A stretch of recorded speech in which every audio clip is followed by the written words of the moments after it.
Hello, good morning. Sindhu മാളോസിൻ്റെ എന്താ പറയുക ലൈഫ് സ്റ്റോറി അടുത്ത പാർട്ടിലേക്ക് എല്ലാവർക്കും സ്വാഗതം. ഞാൻ എല്ലാ വീഡിയോയുടെയും കമൻസും എന്താ പറയുന്നത് നിങ്ങളുടെ ആ സപ്പോർട്ടും ഒക്കെ കാണുന്നുണ്ട് കേട്ടോ. ഞാൻ പറഞ്ഞില്ലേ, ഞാൻ ആരെയും ഒരു മനുഷ്യരെയും വിഷമിപ്പിക്കാനോ വേദനിപ്പിക്കാനോ ആയിട്ടല്ല ഞാനിത്. ശരിക്കും എനിക്ക് ഭയങ്കര പ്രൗഡും തോന്നി. കമൻറ്റുകൾ മാത്രമല്ല, എനിക്ക് നമ്മുടെ യൂട്യൂബിൻ്റെ ഫോണിൽ ഒത്തിരി മെസ്സേജുകൾ വന്നു കേട്ടോ. ഒത്തിരി അത് നല്ല വിദ്യാഭ്യാസമുള്ള എന്നാ പറയുന്നത് ഉന്നത തലപ്പത്ത് ഓരോ സ്ഥാനമാനത്തിരിക്കുന്നവരുടെ ഒക്കെ മെസ്സേജുകളുണ്ടായിരുന്നു. ഒത്തിരി സന്തോഷം തോന്നി, ഒത്തിരി ബഹുമാനം തോന്നി കേട്ടോ. കാരണം ഒരാൾക്കെങ്കിലും ഒരു എന്നാ പറയുന്നത് ഞാൻ പറയുന്ന ഈ കാര്യങ്ങൾ അത്രമാത്രം ഉൾക്കൊള്ളാൻ പറ്റി, അച്ഛനമ്മമാരെ സ്നേഹിക്കാൻ ഒന്നുകൂടെ അച്ഛനമ്മമാരോട് റെസ്പെക്റ്റ് കാണിക്കണമെന്ന് തോന്നാൻ തുടങ്ങി, കൂടപ്പറപ്പുകളോടുള്ള സ്നേഹമൊക്കെ കൂടാൻ തുടങ്ങി. അതൊക്കെ കേട്ടപ്പോൾ ഒത്തിരി ബഹുമാനം തോന്നി. തിരുവല്ലയിലുള്ള എൻ്റെ ഒരു നമ്മുടെ വീഡിയോ നേരത്തെ മുതൽ കാണുന്ന വ്യക്തിയാണ്. എന്നാ പറയുന്നത് നമ്മളെ എല്ലാവരെയും ഒരുപോണൊക്കെ ചേർത്ത് പിടിക്കുന്ന ഒരു വ്യക്തിയാണ്. ആ വ്യക്തിയുടെ വോയിസൊക്കെ കേട്ടപ്പോൾ എനിക്ക് ഭയങ്കരമായിട്ട് റെസ്പെക്റ്റും അഭിമാനവും ഒക്കെ എന്നോട് തന്നെ എനിക്ക് തോന്നി. നമുക്ക് സ്വന്തമായിട്ട് നമ്മളോട് തന്നെ ഒരു ബഹുമാനം, ഒരു സ്നേഹം ഒക്കെ ഉണ്ടെങ്കിലാണ് നമുക്ക് മറ്റൊരാളെ പഴിചാരാനും മറ്റൊരാളെ എന്നാ പറയുന്നത് കുത്തിദ്രോഹിക്കാനും നോവിക്കാനും ഒക്കെ തോന്നാതിരിക്കത്തുള്ളൂ. കാരണം നമുക്ക് നമ്മളോടൊരു സ്നേഹം വേണം. നമ്മളെപ്പോണക്ക് തന്നെയാണല്ലോ മറ്റൊരാളും എന്നുള്ളൊരു ചിന്ത വേണം. നമുക്കിപ്പം പിച്ചിയാൽ വേദന എടുത്താൽ അതുപോലെ തന്നെ വേറൊരാൾക്ക് പിച്ചിയാലും വേദന എടുക്കുമല്ലോ എന്നുള്ള ഒരു ബോധ്യം ഉണ്ടെങ്കിൽ നമ്മൾ ആരെയും പറയാണ്ടിരിക്കും. പിന്നെ നമ്മൾ മനുഷ്യരാണ്, എല്ലാവർക്കും കുറ്റവും കുറവുകളും ഉണ്ട്. നമ്മൾ എന്നാ പറഞ്ഞാൽ അത്ര ദൈവങ്ങൾക്ക് പോലും തെറ്റ് പറ്റിയിട്ടുണ്ടെന്നാണ് പറയുന്നത് അല്ലേ. അപ്പം നമുക്കും തെറ്റ് പറ്റിയിട്ടുണ്ടാവാം, ഉണ്ട്, ഇല്ലെന്നൊന്നും ഞാൻ പറയുന്നില്ല. പക്ഷേ എന്തൊരു കാര്യമാണെങ്കിലും എന്നാ പറയുന്നത് നമുക്കത് മനസ്സിലാക്കി ഉൾക്കൊണ്ട് തിരിച്ച് നമ്മൾ ചിന്തിക്കുമ്പോഴാണ് നമ്മളായി മാറുന്നത്. നമുക്ക് നമ്മളോട് തന്നെ ഒരു സ്നേഹം, ഒരു ബഹുമാനം ഒക്കെ തോന്നുന്നത് കേട്ടോ. അപ്പോൾ ഒത്തിരി പേര് ശരിക്കും എനിക്ക് ഇത് വീഡിയോയ്ക്കകത്ത് പറയാൻ കാരണം എന്താണെന്ന് വെച്ചാൽ, ഇതേപോലെ തന്നെ ഒരു മോളാണ് വിളിച്ചിട്ട് പറയുന്നത്, കൊച്ച് എവിടെ നിന്നായിരുന്നു വിളിച്ചത്, സ്ഥലപ്പേരുണ്ട് പറഞ്ഞാൽ സോറി കേട്ടോ. ഒത്തിരി പേര് വിളിക്കുന്നതുകൊണ്ട് ഞാൻ മറന്നുപോയി. ഒരു മോൾ വിളിച്ചിട്ട് പറയുന്നത്, സിന്ധുമ്മേ എൻ്റെ അച്ഛനും അമ്മയും മരിച്ചു, എനിക്ക് കൂടപ്പുറപ്പുകളും ആരുമില്ല, ഞാനൊരാളേ ഉള്ളൂ. എന്നിട്ട് കല്യാണം കഴിച്ചിട്ട് ആ മനുഷ്യൻ ഇതേപോലെ കൊണ്ടുപോയിട്ട് അടിയും ദ്രോഹവും, എന്നിട്ട് ഫസ്റ്റ് പ്രഗ്നൻ്റ് ആയപ്പോഴത്തേനും നമുക്കിപ്പോൾ ബാധ്യതയാവും, അതിനെ അബോർട്ട് ചെയ്ത് കളയാം എന്നും പറഞ്ഞുകൊണ്ടൊക്കെ ഉള്ള ദ്രോഹവും. അങ്ങനെ അത് ഒരു ദിവസം രാവിലെ ഞാനിവിടെ കാപ്പി ഉണ്ടാക്കുന്നേ ഉള്ളൂ, ആ ടൈമിലാണ് മോള് വിളിച്ചിട്ട് പറയുന്നത്. അങ്ങനെ ഒത്തിരി പേരുടെ അനുഭവങ്ങൾ കേൾക്കാൻ പറ്റി. പിന്നെ ചിലരൊക്കെ എന്നാ പറയുന്നത് ഭർത്താക്കന്മാരെ കൊണ്ട് കുഴപ്പമില്ല, ബാക്കിയുള്ളവരെ കൊണ്ടുള്ള വിഷമങ്ങൾ, അങ്ങനെ ഒത്തിരി കാര്യങ്ങൾ ഓരോരുത്തർ ഷെയർ ചെയ്തു. അതൊക്കെ നമുക്ക് ജീവിതത്തിൽ ഓരോ അനുഭവമാണ് ഗുരു. നമ്മൾ ഓരോ കാര്യങ്ങളും എത്ര വിദ്യാഭ്യാസമുള്ളവരാണെങ്കിലും എത്ര വലിയ സമ്പന്നരാണെങ്കിലും അറിവിൽ ഓരോ ദിവസവും നമ്മൾക്ക് എന്തെങ്കിലുമൊക്കെ കിട്ടും. സത്യമായിട്ടുള്ള കാര്യമാണ് നോളജ്. നമ്മൾ എന്നാ GK എന്നൊക്കെ പറഞ്ഞ് നമ്മൾ പഠിപ്പിക്കാനായിരുന്നു.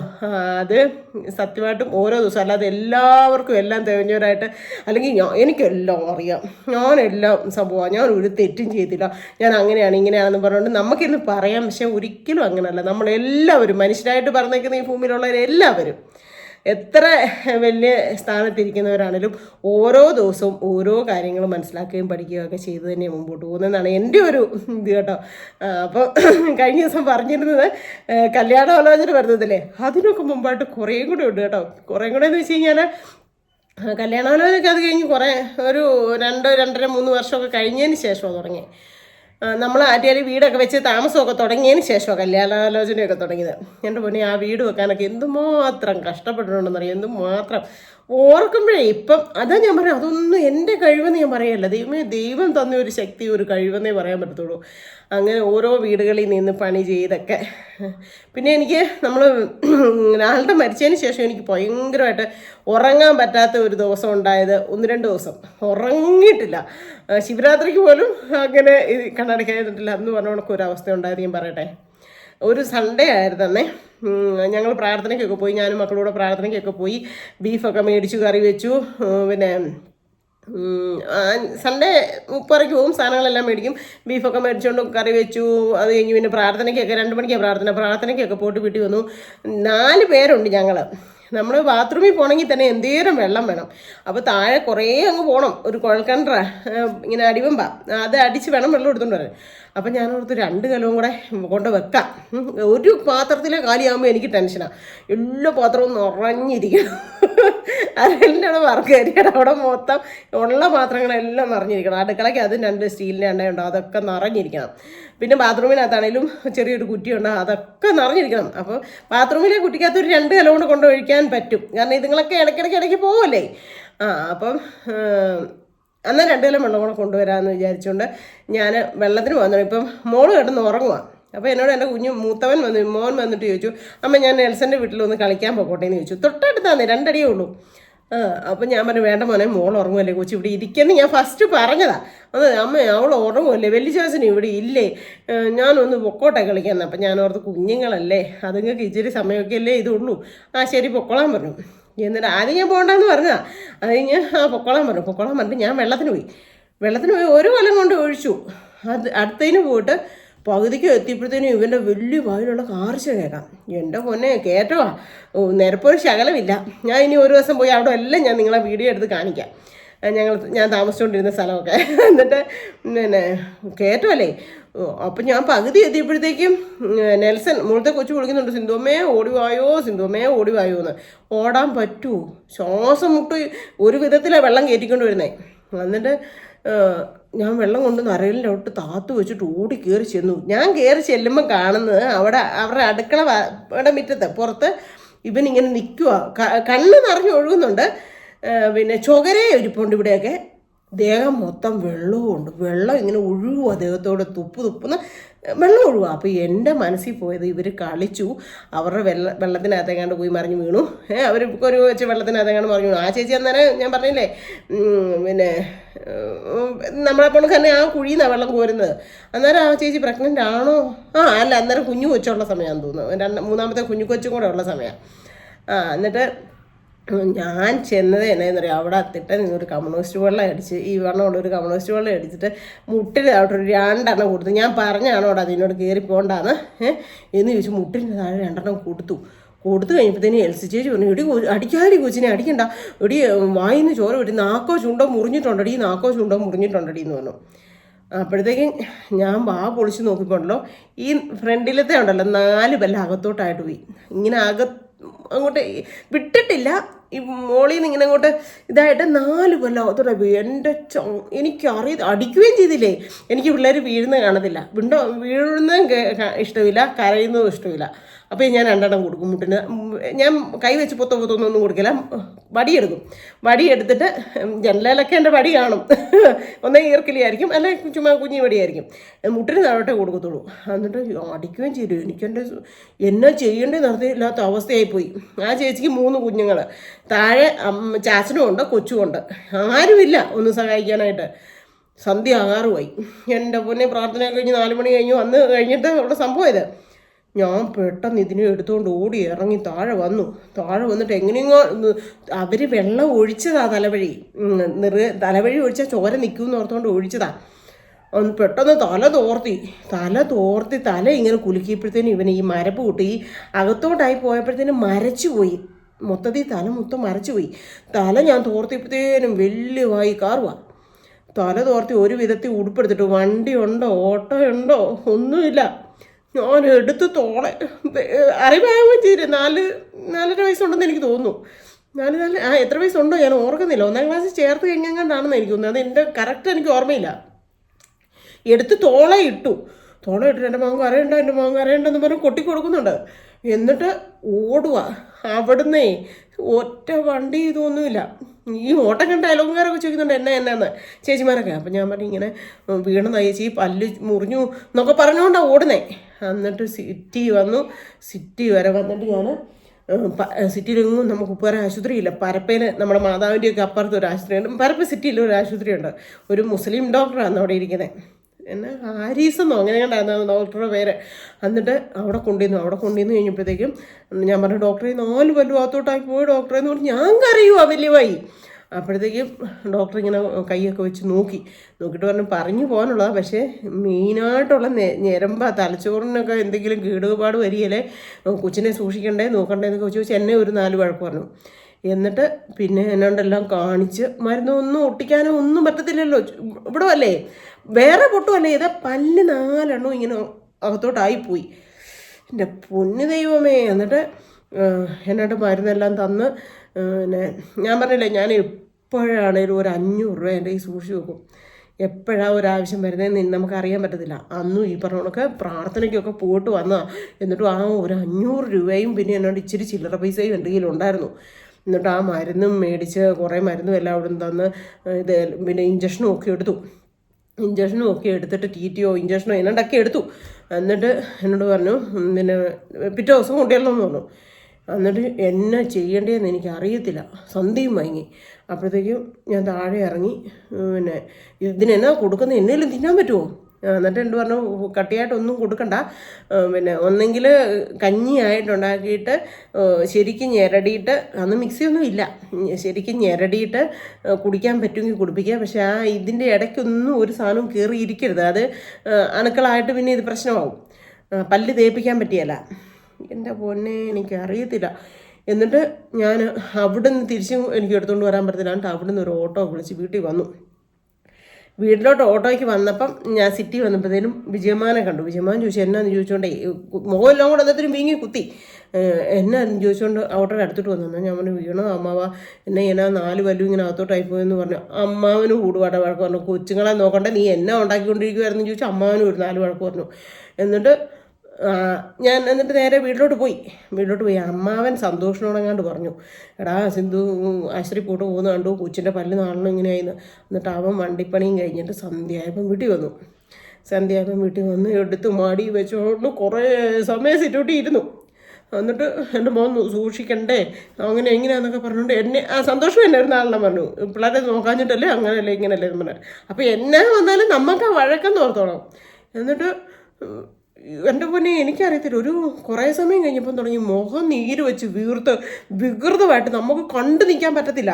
ഇങ്ങനെ എനിക്കുണ്ടല്ലോ ഈ യൂട്യൂബിനകത്തൊക്കെ ആണെങ്കിലും പിന്നെ യൂട്യൂബിനകത്തൊക്കെ കാണത്തില്ല ഇങ്ങനെ കുഞ്ഞുങ്ങളുടെ മുറിഞ്ഞിരിക്കുന്നതും ക്യാൻസറായിട്ട് ഇങ്ങനെ ഇരിക്കുന്നതും വികൃതമായിട്ട്. വലിയവരുടേതാണെങ്കിൽ ഞാൻ ഒരു ചെറുതായിട്ടെങ്കിലും നോക്കുവേ, കുഞ്ഞുങ്ങളുടേത് എനിക്ക് കാണാൻ പറ്റത്തില്ല. എനിക്കറിയത്തില്ല, എനിക്ക് സഹിക്കാൻ പറ്റത്തില്ല പിള്ളേർക്ക് ഒരു മുറിവ് പറ്റുന്നത് ഇങ്ങനെ കാണാൻ. അതെനിക്ക് ഭയങ്കര വിഷമമാണ്. എന്നിട്ട് സന്തോഷം കുറേ സമയം വന്നിരുന്നു. ഒരു 8:30 ആയപ്പോഴത്തേനും അവൻ കയറിപ്പോയി.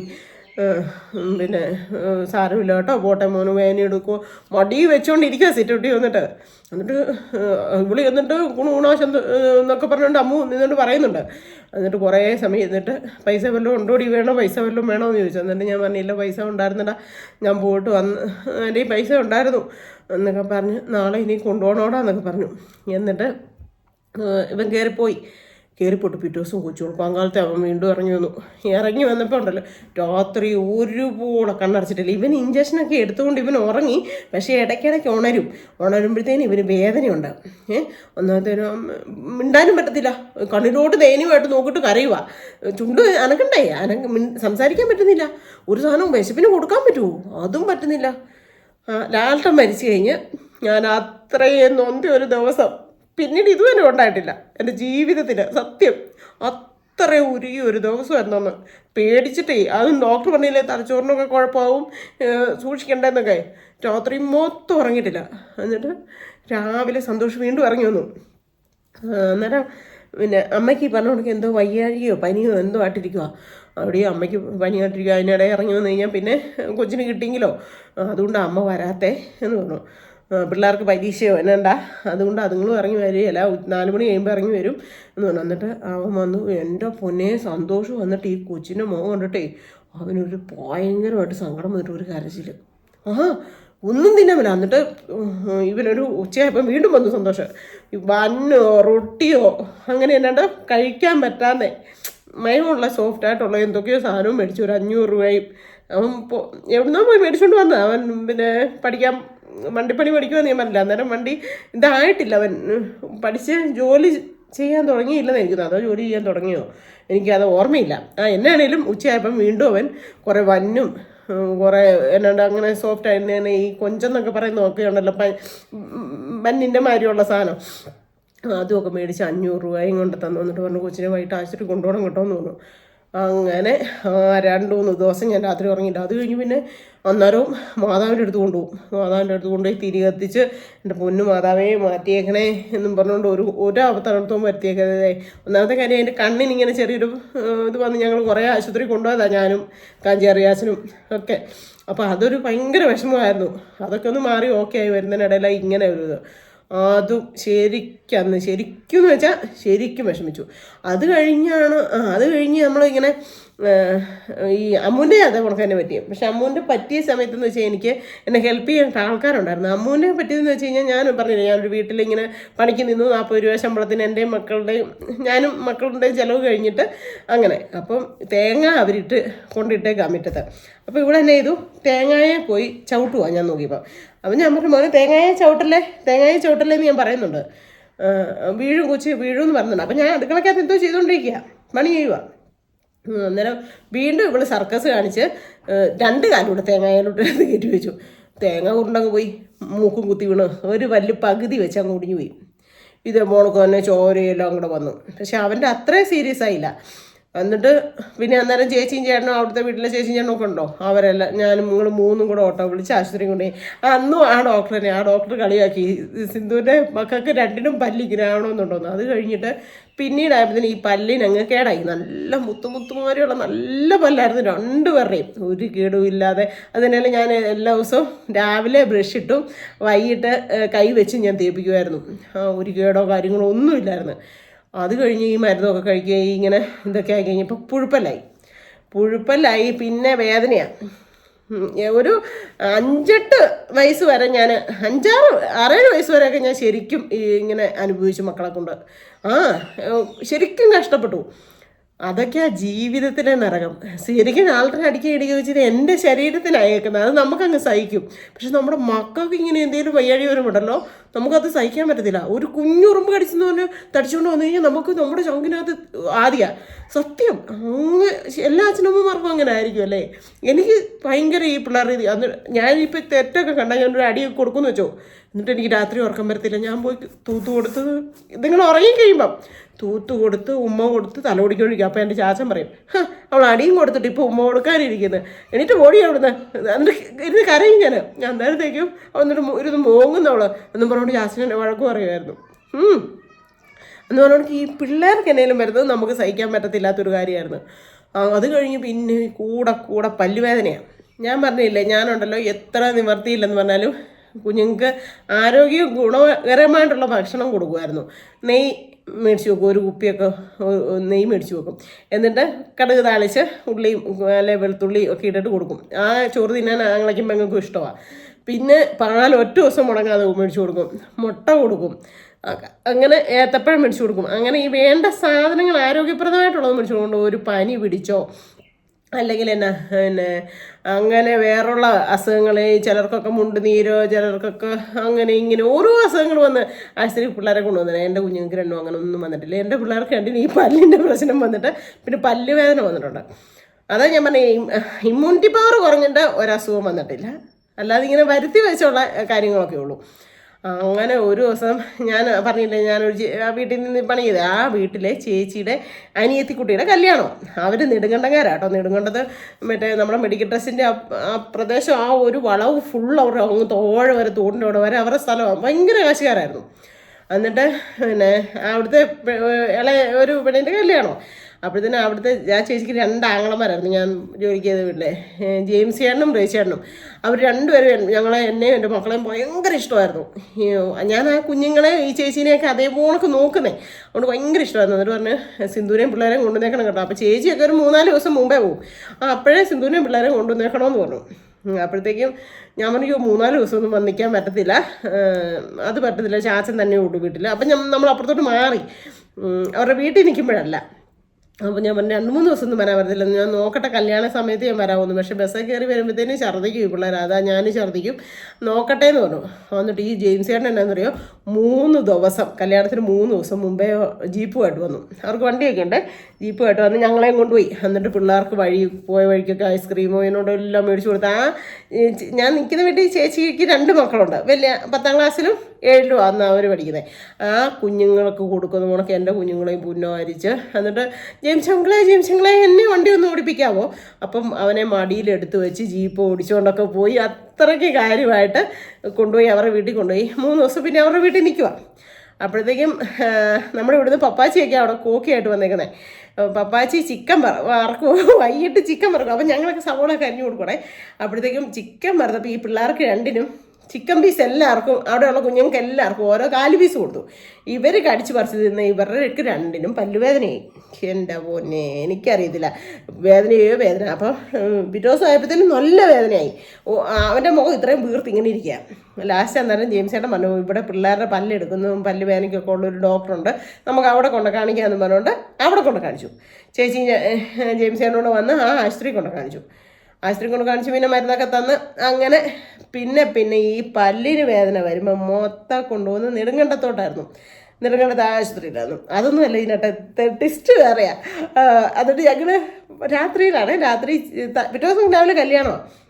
അപ്പോൾ തലേ ദിവസം ഒരു ഉമ്മ തൊട്ട് താഴെ ഒരു ഫാമിലി താമസിക്കുന്നുണ്ട്. ആ ഉമ്മയുടെ അവിടുന്ന് തലേ ദിവസം രാത്രി ഭയങ്കര ബഹളം കേട്ടെ.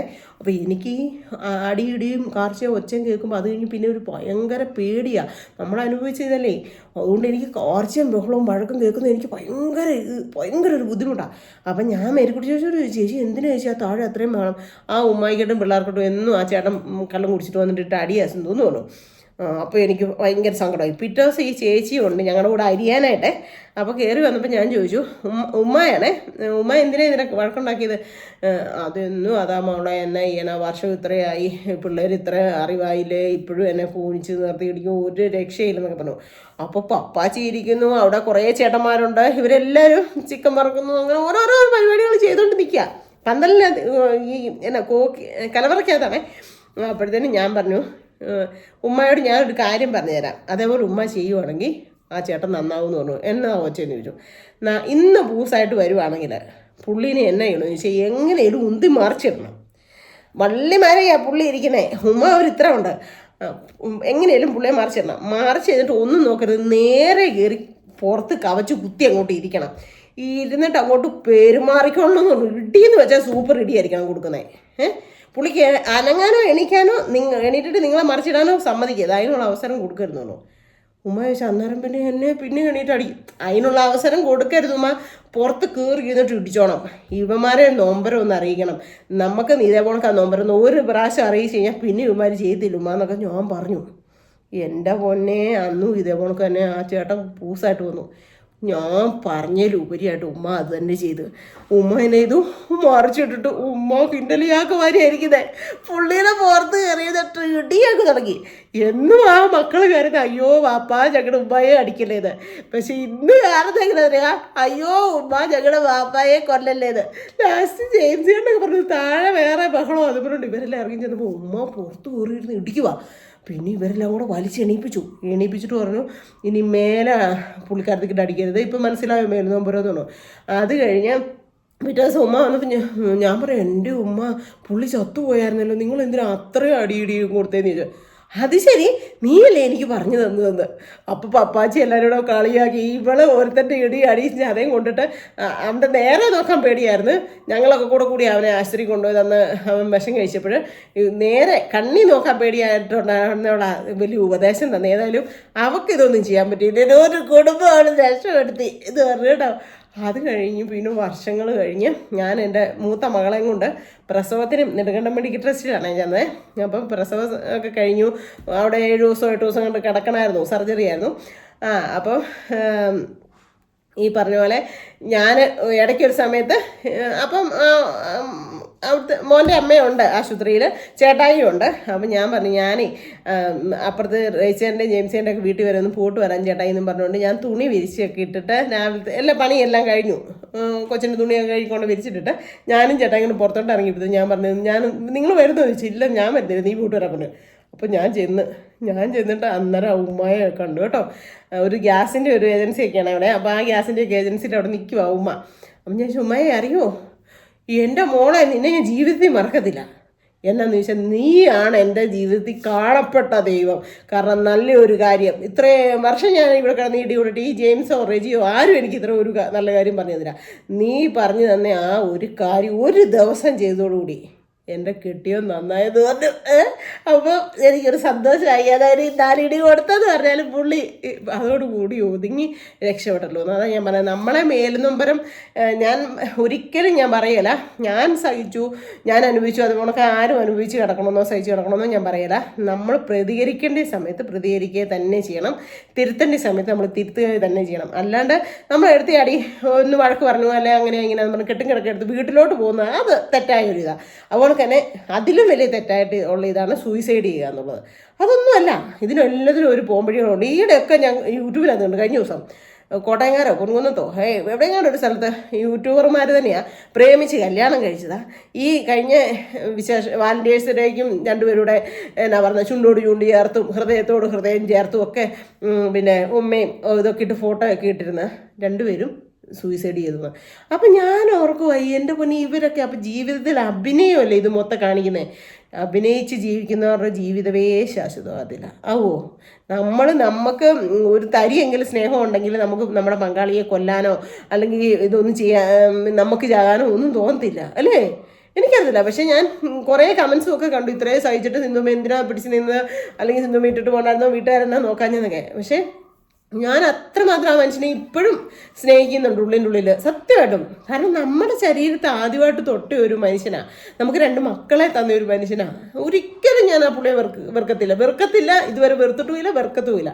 ഇപ്പോഴാണെങ്കിലും ഉണ്ടല്ലോ എനിക്കൊരു കുഞ്ഞിക്കാര്യം എന്തെങ്കിലുമൊക്കെ സങ്കടം വരുമെന്ന് വെച്ചാൽ എൻ്റേതായിട്ടുള്ള കാര്യങ്ങൾ, ചേട്ടായി തരുന്ന സങ്കടങ്ങളൊന്നുമല്ല, അല്ല ചേട്ടായിനെ വിഷമിപ്പിക്കാനൊന്നുമില്ല, എൻ്റെ മക്കളുടേതും ആയിട്ടുള്ള എന്തെങ്കിലും സങ്കടങ്ങളൊക്കെ വരുമെന്ന് വെച്ചോ.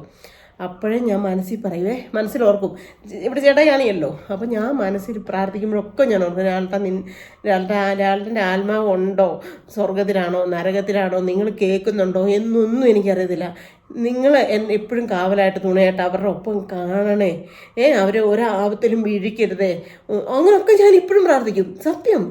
പിന്നെ അതുകൊണ്ട് ഞാൻ എപ്പോഴും പ്രാർത്ഥിക്കും. നേരത്തെ ആളുടെ അലഞ്ഞു തിരിഞ്ഞ് ഈ ദുർമരണമാണ്, അലഞ്ഞു തിരിഞ്ഞ് നടക്കും, അങ്ങനെ നടക്കും, ഇങ്ങനെ നടക്കും എന്നൊക്കെ ഈ പണ്ടുള്ള കാരണവന്മാർ പറയലേ.